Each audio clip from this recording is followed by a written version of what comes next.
Baik, bukan sebagai tim sukses atau apapun. Bukan.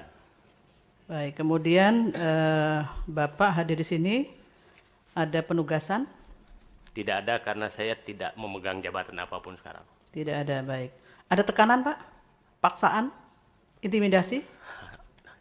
Saya sudah biasa sih, jadi nggak ada sebenarnya. Nggak ada sama sekali ya. Baik, kalau begitu. Apa yang ingin Bapak jelaskan pada kesaksian malam hari ini? Intinya ingin menjelaskan bagaimana posisi BUMN dan pimpinan karyawan dan BUMN selama Undang-Undang BUMN 2003 dilaksanakan. Ini Bapak bukan sebagai ahli loh Pak. Bukan. Tetapi Tapi pengalaman sebagai saya mempraktekkan. saksi. Iya. Ya. Baik, apa yang mau jelaskan pertama Pak? Pertama bahwa majelis yang mulia yang kami hormati, hadir yang sidang MK yang kami hormati, kita tahu semua bahwa Undang-Undang BUMN lahir 2003 dan mulai pelaksanaan tahun 2005. Kebetulan saya sebagai Sekretaris Kementerian BUMN tahun 2005 dan 2006 kita menghadapi pilihan persoalan karena pada saat itu Undang-Undang Tipikor muncul istilah pejabat BUMN. Sementara di dalam Undang-Undang BUMN tidak ada kata pejabat BUMN. Yang ada di Undang-Undang BUMN adalah pengurus BUMN. Nah, selalu pada saat itu kita dihadapkan yang mana sebenarnya pejabat BUMN. Karena tidak ada istilah hukum apapun yang menyebutkan pejabat BUMN. Sehingga muncul 3 perdebatan saat itu, dan saya yang memimpin karena tim hukum juga saya kumpulkan karena saya yang bertanggung jawab untuk menafsirkan ini adalah ini ada 3 pokok persoalan penerapan Undang-Undang BUMN ini yang selalu dicampur adukan. Satu adalah status korporasi, BUMN atau bukan BUMN. Yang kedua adalah status pengelolaan keuangan negara. Apakah cucu BUMN, apakah anak perusahaan BUMN, apakah BUMN saja yang dianggap keuangan negara. Itu yang kedua. Yang ketiga adalah pejabat BUMN. Siapa sebenarnya pejabat BUMN? Karena dalam undang-undang tidak didefinisikan. Nah, saat itu saya berkomunikasi dengan KPK awalnya adalah karena yang dimaksud pejabat yang harus melaporkan LHKPN adalah termasuk pejabat BUMN. Nah, saya sebagai pelaksana yang mana yang harus melaporkan LHKPN? Karena tidak ada di dalam Undang-Undang BUMN. Sehingga terjadi diskusi itu adalah bahwa yang pasti pejabat BUMN adalah komisaris, dewan pengawas, direksi BUMN. Itu adalah pejabat BUMN. Tafsiran kami bersama untuk menerapkan apa itu pejabat BUMN. Yang kedua, apakah anak perusahaan tidak termasuk? Nah, kita melihat pada saat itu ada kasus salah satu BUMN yang kecil sekali, Pratnya Paramita, kira-kira asetnya saat itu hanya 15 miliar itu. Terus aset anak perusahaan Pertamina yang triliunan. Masa ini menjadi pejabat BUMN yang 10 miliar, ini triliunan tidak pejabat BUMN. Sehingga dengan anak perusahaan yang jumlahnya 600 saat itu, sekitar 600 anak perusahaan BUMN, direksi, dewan pengawas, dan komisaris, dewan pengawas, dan direksi anak perusahaan BUMN dianggap juga pejabat BUMN. Dimasukkan, bukan dianggap. Dimasukkan sebagai kelompok pejabat BUMN. Nah, yang ketiga yang masuk adalah pejabat satu tingkat di bawah direksi di BUMN. Itu juga pejabat BUMN. Sehingga mulai 2006, seluruh pejabat BUMN yang 3 kelompok tadi itu berkewajiban melaporkan LHKPN. Itu berkewajiban melaporkan LHKPN. Itulah mulai bahwa pejabat BUMN terdiri dari 3 kelompok, yaitu, saya ulangi, komisaris, dewan pengawas, dan direksi BUMN. komisaris dan dewan pengawas anak perusahaan BUMN dan pejabat satu tingkat di bawah direksi BUMN. Itu praktek hukumnya untuk LHKPN. Oke. Terus 2009 muncul juga di Undang-Undang Pemilu disebutkan juga pejabat BUMN. Jadi muncul istilah pejabat BUMN, bukan pengurus BUMN. Nah, ini yang harus mengundurkan diri apabila mau menjadi jabatan politik. Nah, itu juga kita praktekkan akhirnya bahwa oke, kita pakai tafsiran bahwa 3 kelompok itu adalah pejabat BUMN. Sama dengan praktek LHKPN. Dan itu dipraktekkan pada saat itu 2009, saya masih sekretaris Kementerian BUMN, kami dengan Bawaslu itu mengawasi betul. Saat itu ada kira-kira 35 orang yang sedang dievaluasi apakah dia tim sukses atau bukan tim sukses. Terus kami bersama Bawaslu, kadang-kadang rapat di tempatnya Bawaslu, kadang-kadang rapat di tempat saya. Akhirnya saat itu ada beberapa orang yang memilih menjadi berhenti karena pilihannya adalah berhenti ikut tim sukses atau berhenti sebagai komisaris. Ada 2 yang saya masih ingat adalah Andi Arief dan Raden Pardede mundur sebagai komisaris dan memilih menjadi tim sukses. Yang lain itu memilih mundur sebagai tim sukses. Salah satu saat itu adalah mantan Kapolri Pak Sutanto, Komut Pertamina. Dia menyatakan mundur sebagai tim sukses. Jadi pada situ dipraktekkan memang harus memilih. Nah, berjalan selanjutnya adalah di saat ada pemilihan calon gubernur Sumatera Barat, kalau seingat saya, itu Dirut Semen Padang, Dirut anak perusahaan, Semen Padang itu anak perusahaan Semen Gresik.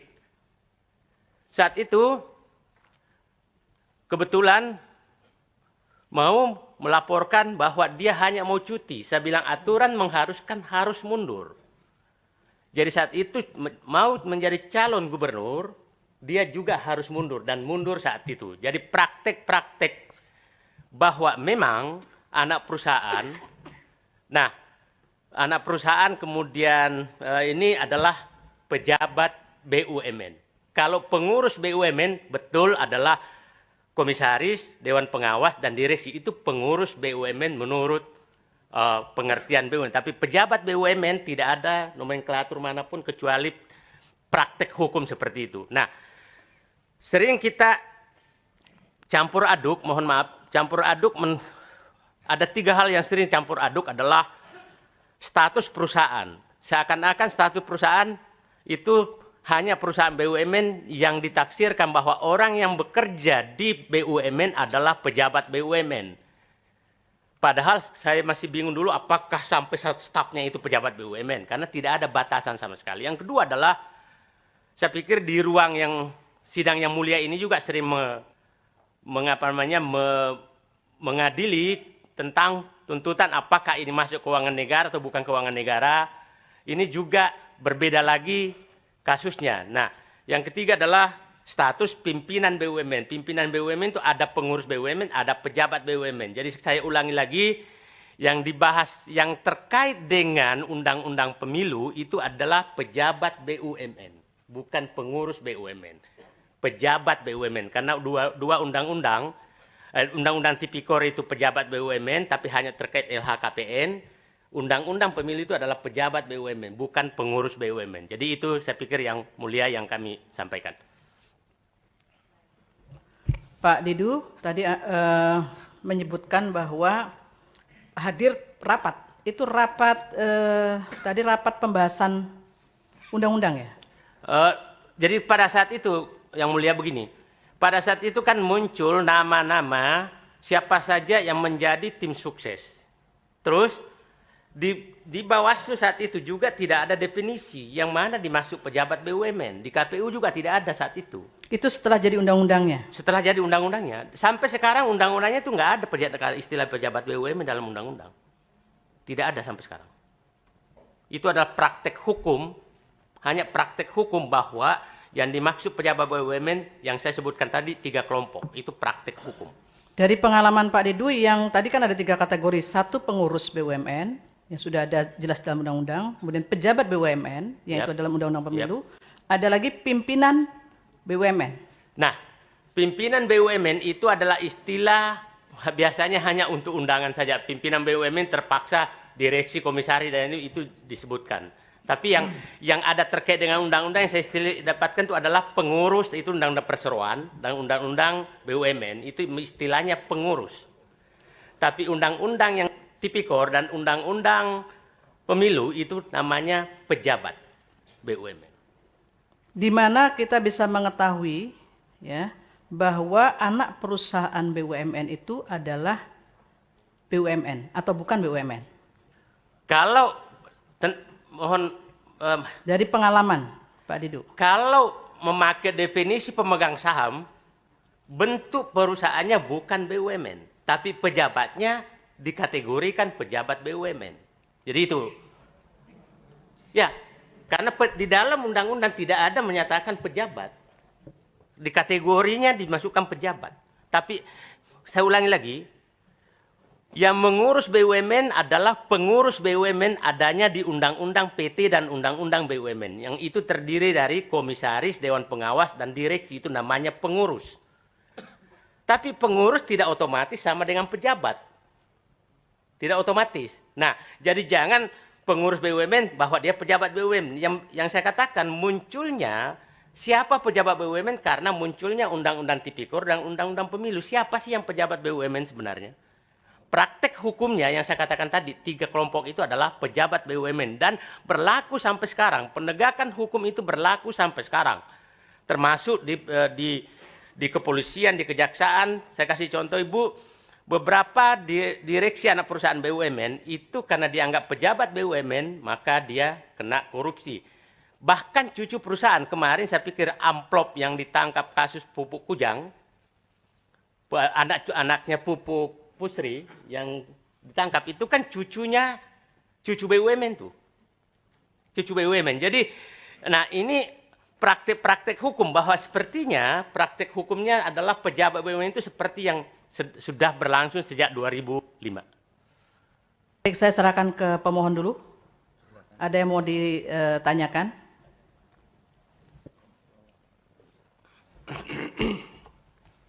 Terima kasih majelis. Saudara saksi, mohon maaf, saya terpaksa menyebut saudara saksi di sini. Seharusnya Pak Said Didu. Saudara saksi, tadi saudara sudah menjelaskan bahwa pejabat BUMN itu berbeda dengan pengurus BUMN. Saya ingin kembali terlebih dahulu kepada peraturan perundang-undangan. Ya, karena ini kan jadi debat beberapa hari ini. Dalam peraturan perundang-undangan, khususnya Undang-Undang BUMN, apa yang dikatakan BUMN? Yang mulia, pihak terkait yang mulia.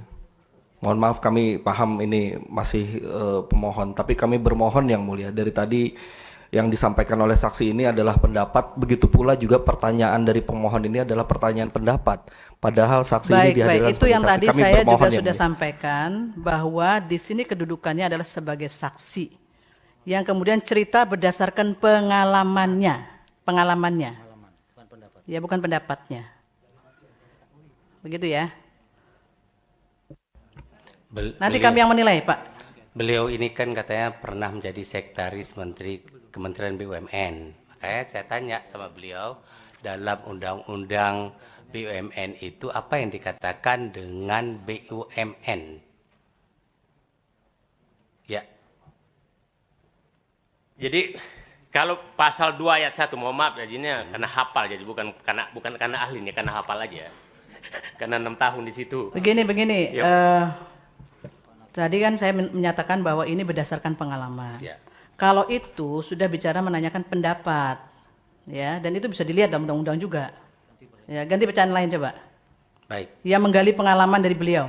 Dalam pengalaman Bapak selama ini di Kementerian BUMN, tadi Bapak sudah menjelaskan sedikit, saya ingin pertegas. Dalam pengalaman Bapak selama ini di Kementerian BUMN, bagaimana perlakuan Kementerian BUMN terhadap pejabat atau pengurus yang ada di anak perusahaan BUMN. Apakah pengurus seperti baik komisaris maupun direksi serta yang disebut dengan istilah Dewan Pengawas tadi diperlakukan juga sebagai pejabat BUMN? Dalam penegakan hukum yang terkait dengan tipikor dan pemilu diperlakukan sama. Tapi dalam hal yang lainnya berbeda. Dalam hal apa itu yang beda, Pak? Seperti umpamanya pertanggungjawaban laporan keuangan. Kan anak perusahaan tidak bertanggung jawab kepada Kementerian BUMN. Seperti, tapi nanti dilihat konsolidasinya di Kementerian BUMN. Konsolidasi tentunya laporan anak perusahaan ada di dalam induk perusahaan. Tapi yang bertanggung jawab kepada RUPS Kementerian BUMN adalah BUMN-nya. Jadi umpamanya Pertamina melaporkan laporan keuangannya, maka di dalamnya termasuk anak perusahaan Pertamina EP dan lain-lain. Itu ini, tapi RUPS mereka di induknya. Tapi mengawasi apakah LHKPN-nya masuk itu sama posisinya. Jadi saya memeriksa apakah seluruh pejabat pejabat anak perusahaan itu sudah masuk apa tidak, dan itu semuanya sama. Kalau itu sama dengan kalau terkait dengan undang-undang pemilu, umpamanya mau ikut caleg, ikut apa, sama perlakuannya karena memang dianggap pengurus BUMN. Tapi perlakuan terhadap pertanggungjawaban perusahaan berbeda. Baik, masih ada lagi? Baik, apakah juga pengalaman saksi selama ini, tadi sudah disebut sedikit, saya ingin pertegas, ketika pejabat BUMN yang notabene dia ada di jajaran anak perusahaan BUMN ingin menjadi pejabat publik, dalam pengalaman Bapak selama ini apakah semua diminta untuk mengundurkan diri sebagai calon pejabat publik dan atau memilih mengundurkan diri sebagai pejabat anak perusahaan BUMN? Apakah ada pengalaman itu, Pak? Selama Ada pengalaman saya pada saat itu di Rut Semen Padang, dan saya sendiri menangani karena, dan mohon maaf saat itu mau dicalonkan oleh partai yang berkuasa, tapi saya tegas dilarang oleh undang-undang, maka Anda harus mundur, tidak ada jalan lain, maka mundur saat itu. Oke, sudah diterangkan ya. Yang mulia, Pak Said, itu yang dari Semen Padang yang jadi calon gubernur itu Pak Endang Irsal ya. Itu dia mencalonkan gubernur itu tahun 2009. Dan pemilihannya itu terjadi pada tahun awal 2010.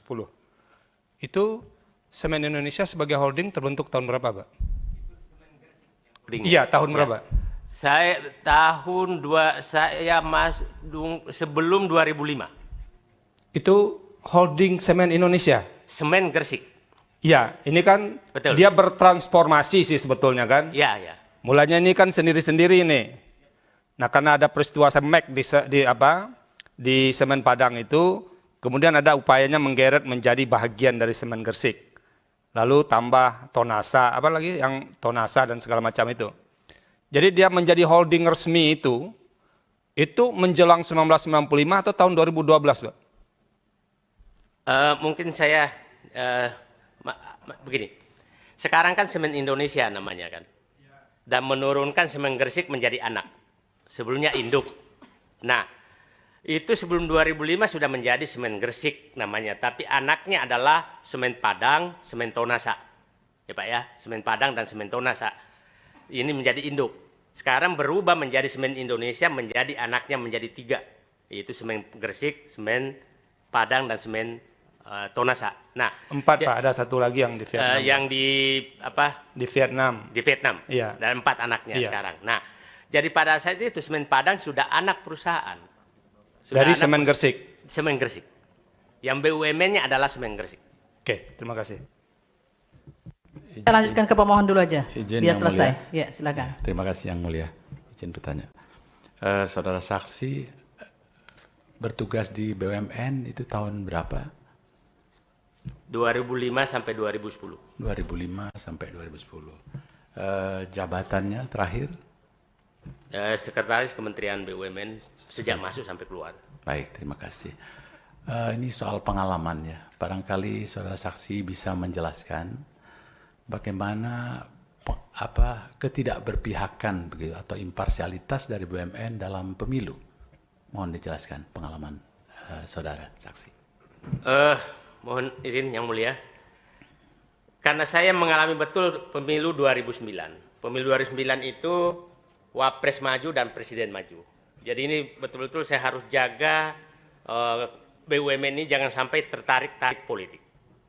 Sehingga sangat tegas saat itu, bahkan ada permintaan iklan salah satu calon pun, iklan keberhasilan itu saya larang. Karena saya bilang saya tidak mau BUMN terbawa kemana-mana. Dan itulah saya keluarkan surat edaran, seluruh sarana prasarana BUMN tidak boleh dipakai untuk kampanye. Bahkan aset BUMN tidak boleh ditempelin apapun. Pasti bapak-bapak yang mulia masih ingat tahun 2004 itu jalan tol penuh tempelan ini, dan saya tidak mau terulang. Jadi tiang listrik pun saya larang, pohon sawit pun saya larang, pohon karet pun saya larang. Tidak boleh ada gambar peraga kampanye apapun di pemilu 2009. Tidak boleh ada gambar apapun di kaos-kaos yang menempel di karyawan BUMN. Karena memang ingin saya menjaga netralitas BUMN, karena memang itu amanat undang-undang BUMN harus netral. Nah, kenapa pengalaman saya ini penting sekali? Karena saya tahu persis BUMN ini kalau dimobilisasi gampang, bensinnya ada, orangnya ada, semua ada. Jadi kalau dimobilisasi lebih gampang daripada yang lain. Nah, ini harus dijaga betul. Nah, itulah kenapa ingin betul saya BUMN itu netral. Pak, ini yang diminta hanya pengalamannya, ya, terkait dengan itu netral udah cukup. Ya. Masih ada lagi dari pemohon? Masih cukup Yang Mulia. Cukup. Baik, kalau gitu saya lempar ke termohon. Silakan. Terima kasih Yang Mulia.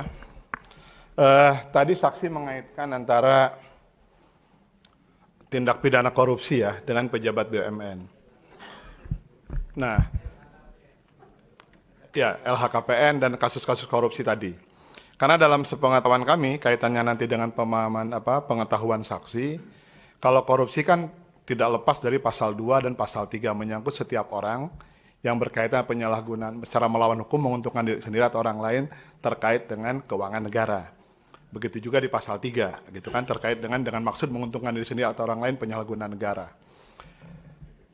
Di mana Bapak sebutkan bahwa hal itu berlaku untuk pejabat BUMN. Karena kalau korupsi itu kaitannya ke setiap orang.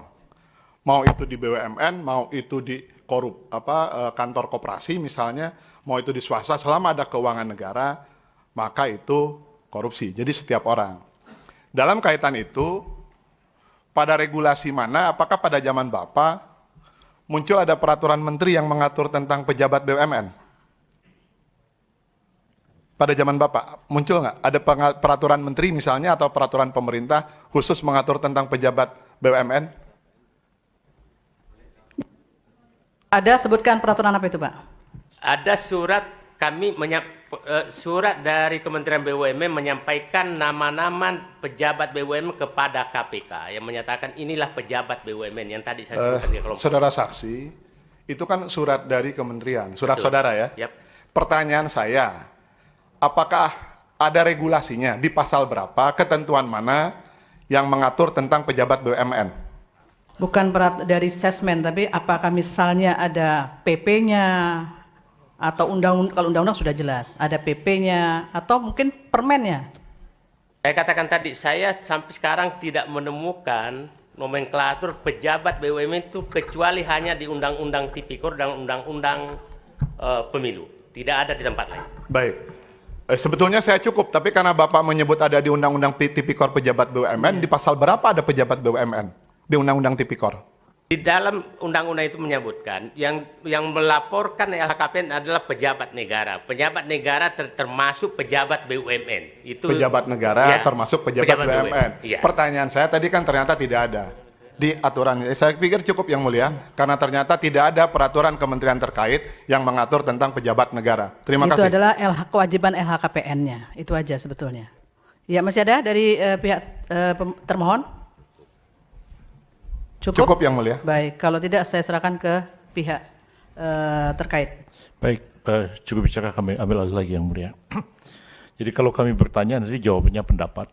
Sementara Pak Said Didu ini hadir sebagai saksi. Karena itu kami memutuskan tidak bertanya kepada beliau. Terima kasih.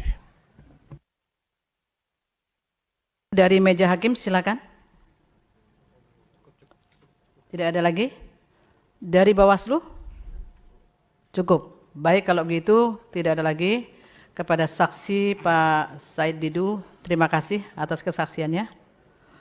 Ya. Terima kasih Yang Mulia. Ya, Semoga kesaksian kami bermanfaat buat BUMN dan negara. ya, baik. Terima kasih Pak Said bisa meninggalkan ruang sidang. Terima kasih atas keterangannya.